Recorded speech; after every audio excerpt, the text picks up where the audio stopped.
So this is a follow-up to a YouTube short I did on how to easily remove undercoating. So the subject here is a 54 Chevy with the original undercoat and original panels. And what I have here is a section of the trunk floor that I had cut out when I did a full replacement some time ago.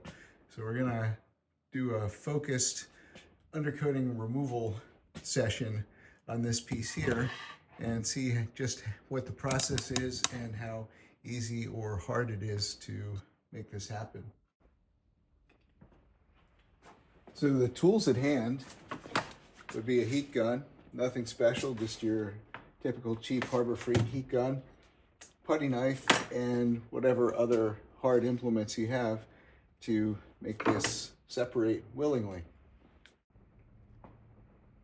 So the key tool I should say here is heat. So let's just see what our starting point is. So we're at 64.2, we have an ambient temperature of about 66 degrees Fahrenheit. And you know, metal, I guess, is a little cooler than the surrounding air. So let's use that as a baseline and get started. Let's apply some heat. I'm gonna use the low setting. That's all that's needed.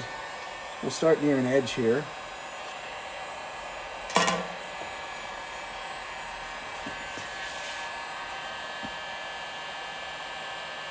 See if it's feeling a little soft yet. It's softening up a bit. We'll check the temperature on the back. The metal's getting a little bit warm. Maybe about as warm as a sunny day. That is the outer body panel sitting out in the heat on a sunny day. Okay. Yep. And let's just check what temperature we're at. We are at 160 to 170. So let's see how cooperative this wants to be. Let's get an edge going here. There we go.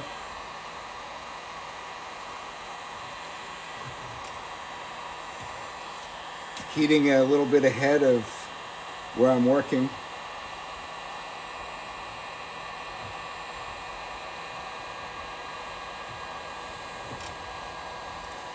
All right, so let's take that peel there. You can see there's a little bit of black left on the surface, but all in all, the undercoat's coming off fairly nicely, clean and easy.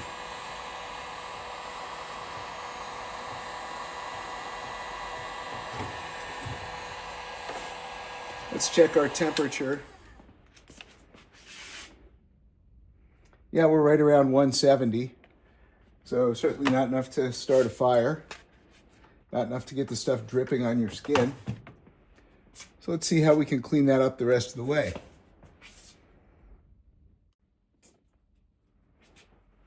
So if we look a little more closely, you can see that I've breached the finish a little bit there on the left.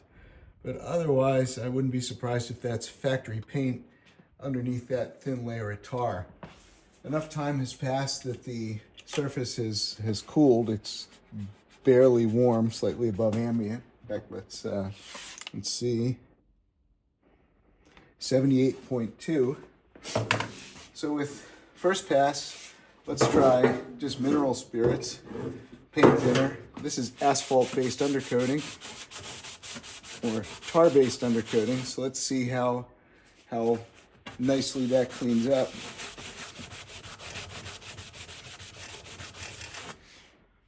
Just using a paper towel, nothing abrasive yet. So let's see what we have there.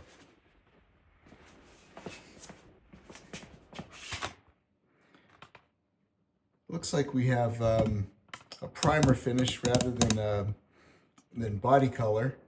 If I'm not mistaken, these cars originally had like a red oxide finish on the undercarriage if they weren't undercoated. This piece of metal, as I mentioned before, is part of the trunk floor, a small part of it that wasn't rusted. I saved it to use as patch material. The metal's about 19 gauge, which most of the body of the car is the same thickness. And I would say that's, with a little bit of sanding, that would be a paintable, refinishable surface. If you want to strip it further, let's consider a next step. One of the best things I've found for bringing something down to bare metal, stripping paint or light rust, is one of these fiber wheels, as I call them.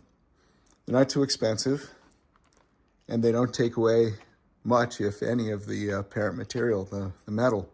So let's see how something like that works on here.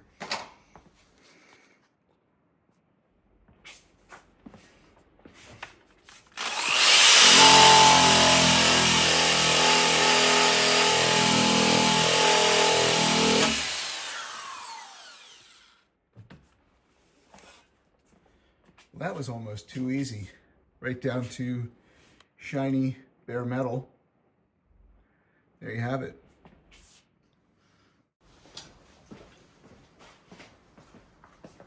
So, in conclusion, I've used similar methods on more modern vehicles, cars up into the early 2000s, which have perhaps non-asphalt or non-tar-based undercoats, and the heat and scraping seems to work just as well. Same with the abrasive disc. The more modern finishes seem to come right off nicely as well. Now, what else could you do to strip the undercoating? Well, a lot of people's go-to would be sandblasting. Well, sandblasting undercoating is pliable, or should be, so the sand tends to bounce off. You have to hit it a lot harder and spend a lot more time on it than if you were just stripping paint. So sandblasting isn't the best way to go. Also, you get sand everywhere inside the frame rails, body brackets, etc. Another solution is to use, excuse the pun, chemical stripper, paint stripper, if you will. However, that leaves a toxic mess, and if you're working under the car like I usually am, it can drip into your face and onto your skin, and it really, really makes quite a mess. Also, you don't have the choice of leaving the original finish. You're pretty much getting it down to bare metal. So one other variation to this, I guess people would use an open flame or another more intense heat source, and that probably heats it more than it needs to be, and also that introduces a fire hazard. So this is my go-to method. I've had good luck with it. Hopefully you will as well. Cheers.